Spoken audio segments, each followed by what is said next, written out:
I'm Danny Schechter, the news dissector. I've been working on this Wall Street issue, financial issue, since 2005. I did the film In Debt We Trust, which warned of the meltdown. Then I was called an alarmist, a doom and gloomer. I didn't know what I was talking about. Then the markets melted down. Suddenly, I went from being a zero to a hero. Now, I then continued to investigate, and I've done a film called Plunder, The Crime of Our Time, and a companion book to show how financial crimes is behind a lot of this. The narrative that most of us are familiar with is it's all greed. You know, everybody was doing it, therefore nobody's responsible.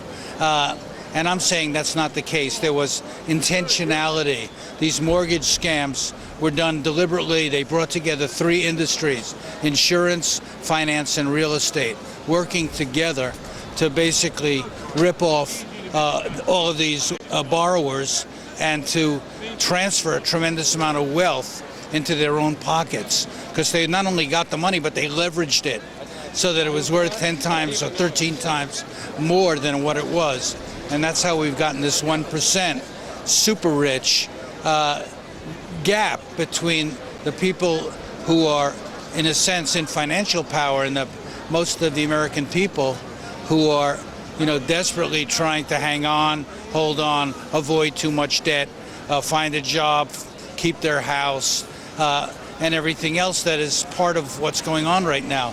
That's why I've been down here too, because this is really the first real pushback to this.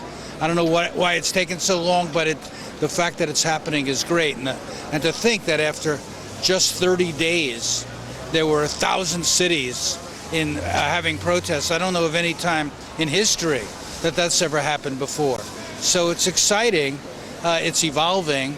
We're not sure where it's going, but we think it's going in a good place. And what's interesting is a recent poll show New Yorkers by a 3-to-1 margin are supporting it. People are preferring this to the Tea Party in various national polls.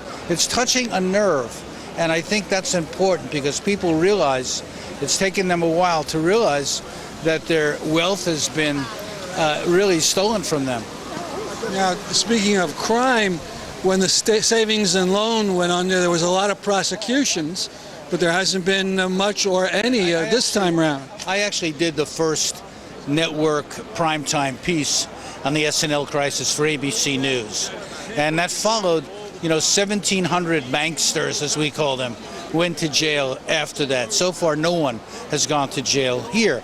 That's partly because they've decriminalized their, operations. The laws are really structured to protect investors, not the public, not workers, not homeowners. As a consequence, we've seen no real prosecutions. Also, so many of the politicians are bought by this industry. So there's so much corruption, and that's one of the reasons why there's no justice. That's why a movement like this is really important, but also to keep its focus, to keep its eyes on the prize, not to get off onto every single other issue. Because when they do that, it's going to fragment. And its strength right now is its unity. And did you say you have a companion film to the book? I have a companion book to the film, or a companion film to the book, either way. But it's called Plunder, The Crime of Our Time. You can go to our website, plunderthecrimeofourtime.com, and read about it, see some clips from it, order it if you'd like. We're trying to get it out because, there's a lot of people here whose hearts are in the right place, but their heads aren't yet. They're not that, aware of all this. That's why Wall Street people dismiss them as unsophisticated. We need to try to really teach people more about how this system works and why it needs to be changed.